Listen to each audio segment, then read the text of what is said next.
Chanakya international academy உங்களுக்குள் இருக்கும் தலைவரை வெளிக்கொண்டு வரும் பியூர் பாலிடிக்ஸ் பயிற்சி பட்டறை. நேரடி மற்றும் இணைய வழி. கான்டாக்ட் 7338824242. தினம்தோறும் விளக்கேற்ற நல்ல எண்ணெய் இதயம் நல்லெண்ணெய். கருத்துக்களை வாங்கி கொண்டு உங்களுக்கு தெரியும், தமிழ்நாட்டோட முதலமைச்சரை பொறுத்த வரைக்கும் ஒரு வேளாண் பட்ஜெட் வந்தா கூட அங்க இருக்கின்ற விவசாய சங்கத்தை உட்கார்ந்து கேட்டுட்டு அதன் மூலமாக அந்த பட்ஜெட்டை கொண்டு வர வேண்டும் என்று ஆசைப்பட்டார்கள். நாங்கள் ஸ்டேட் எஜுகேஷன் பாலிசியை நாங்கள் கொண்டு வருவதற்கு முன்பாக பல்வேறு பகுதியை சார்ந்திருக்கின்ற மாணவர்கள், இளைய சமுதாயத்தை நம்முடைய அண்ணா நூற்றாண்டு உட்கார வச்சு கேட்டுட்டு அதன் மூலமாக ஸ்டேட் எஜுகேஷன் பாலிசியில் சில கருத்துக்களை நாங்கள் இன்கார்பரேட் பண்ணோம். ஸோ இது ஒரு எக்ஸாம்பிளுக்காக நான் சொல்றேன். ஸோ இந்த சப்ஜெக்ட் மேட்டர்ஸ் எக்ஸ்பர்ட்ஸ் மூலமாக அவங்க சொல்லக்கூடிய கருத்துக்களையும் உள்வாங்கி கொண்டு நாளைக்கு இன் ஃபியூச்சர் ஒரு பாலிசி சார்ந்து நம்ம கொண்டு வருவதாக இருந்தாலும் சரி, ஒரு திட்டம் சார்ந்து நம்ம கொண்டு வருவதாக இருந்தாலும் சரி, இதெல்லாம் நமக்கு பயனுள்ளதாக இருக்கு. எப்படி நம்ம தொலைநோக்கு பார்வையோடு பார்க்கிறோம் என்பதற்காக இதை சொல்றேன். ஸோ நமக்கான இலக்கு என்பது நம்முடைய இளைய சமுதாயம் வைக்கக்கூடிய அந்த கருத்துக்களாக இருந்தாலும், நான் சொன்ன மாதிரி இந்த மாதிரியான சப்ஜெக்ட் மேட்டர்ஸ் எக்ஸ்பர்ட் சொல்லுகின்ற அந்த கருத்துக்களாக இருந்தாலும், குடும்ப உறுப்பினர் சொல்லுகிற கருத்துக்கள், ஏன்னா 2030க்குள்ளாக நான் என்னென்னலாம் செய்யலாம் என்பது நம்முடைய தமிழ்நாட்டில் ஒரு விஷனரி டாக்குமெண்ட், ஒரு விஷனரி லீடராக மட்டும்தான் இது போன்ற ஒரு விஷன் டாக்குமெண்ட்டை உருவாக்க முடியும் என்பதற்காக இன்னைக்கு அதை செய்ய போகிறோம். இளைய சமுதாயத்தை பொறுத்த வரைக்கும் 15 வயதிலிருந்து 29 வயதுக்கும் இருக்கக்கூடிய இளைய சமுதாயத்தை பொறுத்த வரைக்கும் 4 கருத்துக்களை அவங்ககிட்ட நம்ம கேட்க போறோம். அதுல ஒரு ஷார்ட் டேர்ம் அந்த 2 இதை ஃபர்ஸ்ட் இப்ப பண்ணுங்க சார், நீங்க இதை நம்மகிட்ட நாங்கள் எதிர்பார்க்கிறோம், எங்களோட கனவா பார்க்கிறோம் சார். இன்னும் 2030க்குள்ள நீங்க செஞ்சிருவீங்க நம்பிக்கை எனக்கு இருக்கு சார் என்று சொல்லுகின்ற அளவிற்கு அந்த இளைய சமுதாயத்திலிருந்து இதை நாங்கள் பெற இருக்கின்றோம். மாவட்ட ரீதியாக நான் சொன்ன மாதிரி அங்க இருக்கின்ற சாதனையாளர்களை உட்காந்து நாங்கள் பேசும்பொழுது ஒரு 15 நிமிஷத்துக்கான ஒரு வீடியோ போட போறோம். அந்த வீடியோவில் ஒரு 8 மினிட்ஸ் பொறுத்த வரைக்கும் நம்முடைய மாநிலம் சார்ந்து நம்ம என்ன சாதனைகள் நம்ம செஞ்சிருக்கிறோம் மக்களிடம் கொண்டு செல்ல போகிறோம். மீதம் இருக்கின்ற அந்த 7 நிமிஷத்துல அந்த மாவட்டம் சார்ந்து நம்ம என்ன செஞ்சிருக்கோம் அப்படிங்கறத மக்களிடம் கொண்டு செல்ல போகிறோம்.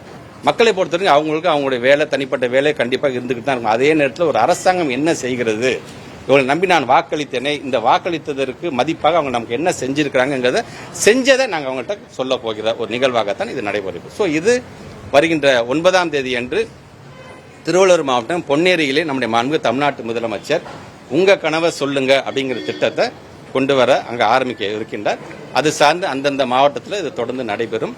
இந்த 9ஆம் தேதியிலிருந்து பிப்ரவரி மாதம் கிட்ட ஒரு 30 நாட்கள் இந்த ரீச் கண்டிப்பாக ஒவ்வொரு குடும்பத்தையும் போய் பார்க்கக்கூடிய அளவுக்கு எங்களுடைய வாலண்டியர்ஸ் நாங்கள் ட்ரெயின் பண்ணி வச்சிருக்கிறோம். வருகின்ற 11ஆம் தேதியிலிருந்து நம்முடைய இளைய சமுதாயம் சொன்ன மாதிரி அந்த இணையதளத்தை அவர்களுடைய பயன்பாட்டுக்கு நாங்கள் கொண்டு வந்து விடுவோம். அயலக தமிழர்கள் என்று வரும்போது 12ஆம் தேதியிலிருந்து இந்த அயலக தமிழர்கள் சார்ந்து அந்த கருத்துக்களை உள்வாங்க இருக்கின்றோம். 9ஆம் தேதியிலிருந்து பிப்ரவரி மாதம் இந்த 30 நாட்களில் நான் சொன்ன மற்ற அந்த மாவட்டம் சார்ந்திருக்கின்ற என் ஊர் என் கனவாக இருந்தாலும் சரி, அல்லது இந்த கருப்பொருட்கள் சார்ந்திருக்கின்ற நடைபெறுகிற அந்த கருத்தரங்கம்லாம் இந்த 1 மந்த்ல அந்தந்த மாவட்ட ஆட்சித்தலைவர்கள் அங்கே இருக்கின்ற நம்முடைய மக்கள் பிரதிநிதிகள் மூலமாக இதை நடத்த இருக்கிறார்கள். ஆக என்ன மீண்டும் நான் சொல்கின்ற ஒரு வரலாற்றில் ஒரு மிகப்பெரிய ஒரு திட்டமாக நம்முடைய மக்களிடமிருந்தே அதை கேட்டுக்கொண்டு அது மக்களுக்கு எப்படி ஒரு திட்டமாக கொண்டு போகலாம். இவ்வளவு செஞ்சிட்டோம், ஆனா இன்னமும் மக்களுக்கு ஏதோ ஒரு எதிர்பார்ப்பு இருந்துகிட்டு தானே இருக்கும்.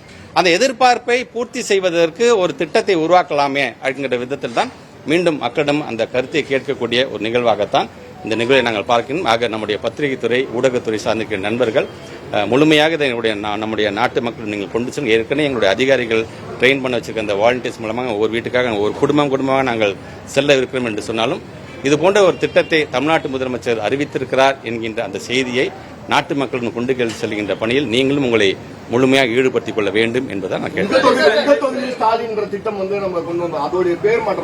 இல்ல, அது வேற. நான் திருப்பி அதான் சொல்றேன், நீங்க சொல்ற மாதிரி உடனடியாக இதை செஞ்சு தரது, உடனே நாளைக்கே இதை பண்ணி கொடுங்கிறதுக்கு நான் சொல்றேன் 2030 என்னுடைய மாநிலம் எப்படி இருக்க வேண்டும் என்று ஒவ்வொருவருக்கும் ஒவ்வொரு ஆங்கிள் ஒரு கனவு இருக்கும் இல்லையா? அந்த கனவு எங்களுக்கு வேணும். நாங்க 2030 தமிழ்நாட்டுடைய முதலமைச்சருக்கு $1 trillion அமெரிக்கன் எக்கனாமிக் டாலர் இதுதான் என்னோட இலக்கு என்று சொல்லுகிறார். அது சார்ந்து பல்வேறு திட்டத்தை கொண்டு போயிட்டு இருக்கோம். பொருளாதார வளர்ச்சி எங்க போயிருக்கோம். பட் அதே போன்று ஒரு முதலமைச்சர் எனக்கு இருக்கக்கூடிய அந்த கனவு என்பதை நான் நிறைவேற்றுவதற்கு நான் பயணித்துக் கொண்டிருக்கின்றேன். குடும்பம் சார்ந்து உங்களுக்குன்னு ஒரு கனவு இருக்கா, என்னன்னு சொல்லுங்க, அதை எதெல்லாம் செய்ய முடியுமோ அதை நான் செய்வதற்கு காத்து கொண்டிருக்கிறேன் என்பதற்கான ஒரு திட்டமாக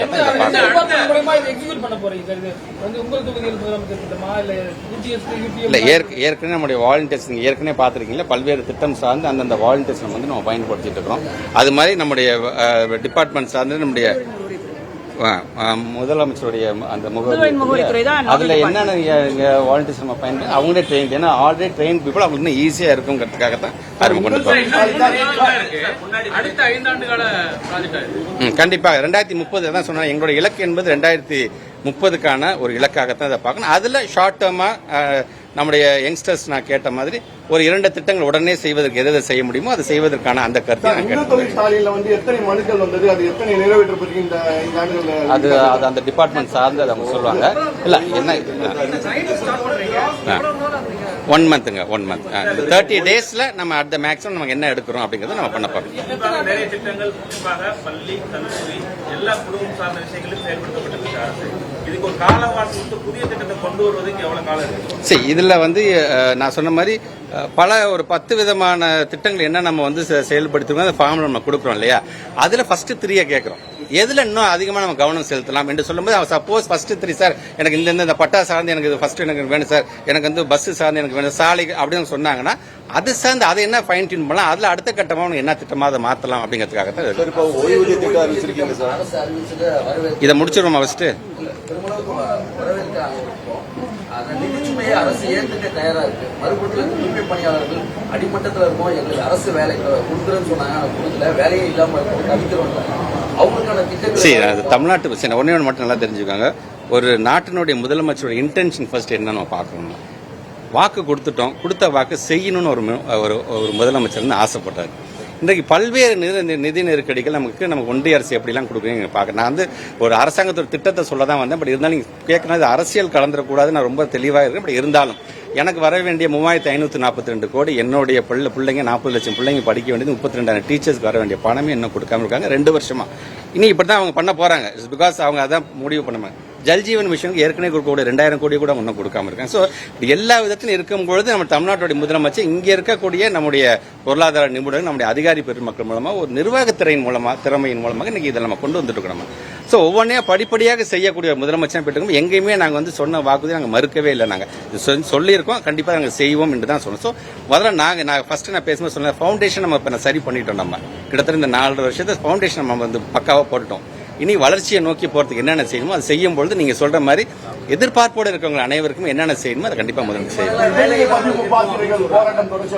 நேற்று கூட பேசியிருக்காங்க. ஒரு ஈவினிங் ஒரு 4:30 மணி வரைக்கும் பாவம் அவங்களும் சாப்பிடலாம், அதிகாரிகளும் சாப்பிடலாம், 2 பேருமே உட்காந்து நாங்கள் பேசியிருக்கிறோம்.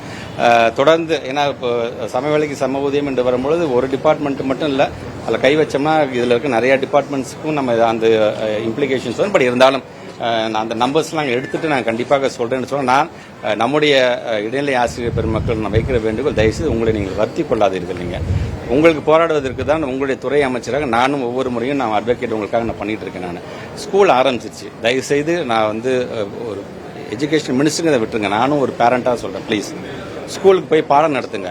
பாடம் முடிச்சதுக்கு அப்புறம் 5 மணிக்கு மேலே கூட அதே ஸ்கூல்ல ஒரு 1/2 hour உட்காந்து கூட உங்க எதிர்ப்பு தெரிவிச்சு நீங்க போங்க. நம்முடைய பிள்ளைகள் எந்த விதத்திலும் பாதிக்காத பாருங்க. நீங்கள் பாதிக்காமல் இருப்பதற்கு என்னென்ன செய்யுமோ அதை செய்வதற்கு கண்டிப்பாக நான் தயாராக இருப்பேன் அப்படி நான் தெரிவிச்சேன். என்னைக்குமே நாங்கள் உங்களுக்கு தான் தெரியுமில்லங்க, நாங்கள் டீச்சர்ஸ் அரசு நாங்கள் என்னைக்குமே நாங்கள் பழி வாங்கவே மாட்டோம். நாங்கள் அது முத்தமிழர் கலைஞர் எங்களுக்கு சொல்லி தந்தது, தமிழ்நாட்டு முதலமைச்சர் சொல்லி. பட் எங்களுடைய ஆசிரியர்கள் தங்களுடைய பொறுப்பை கண்டிப்பாக அவர் செல்வார்கள் எங்களுக்கு நம்பிக்கை இருக்கின்றது. மற்றபடி வேற எதை நீங்க நினைக்காதீங்க. உங்களுக்காக இதை எப்படி போராடி என்ன செய்ய வேண்டுமோ அதை நான் பார்த்துக் கொள்கிறேன். தயவுசெய்து உங்களையும் வளர்த்தி கொள்ளாமல் தயவுசெய்து அவங்க வேலையை பாருங்கள் என்று நான் கேட்டேன்.